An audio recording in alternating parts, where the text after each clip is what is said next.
చూడు, ఒకవేళ నేను మర్చిపోయానేమో. రే, అమ్మగారిని తీసుకెళ్లి తోట గెస్ట్ హౌస్ లో బందోబస్తు చెయ్యి. అలాగే. అక్కడ కొన్నాళ్ళు ఉండు. బాగా ఆలోచించి నీకు వాడికి ఏదో ఒకటి చేస్తాను. ఏదో ఒకటి చేస్తాను అన్న మాటకు అర్థం నాకప్పుడు తెలియలేదు. ఒకరోజు రాత్రి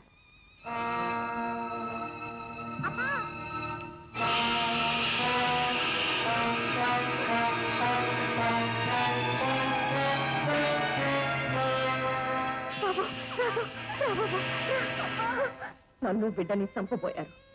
బిడ్డని కాపాడుకోవడానికి తప్పించుకొచ్చేశాను. ఆ తర్వాతే మీ ఇంట్లో కొన్నాళ్లు పనిచేశాను. అమ్మా నాన్నెక్కడే అని వాడు అడిగితే ఏం చెప్పాలో తెలియక రంగులు వెళ్ళిపోయారని మాత్రమే చెప్పాను.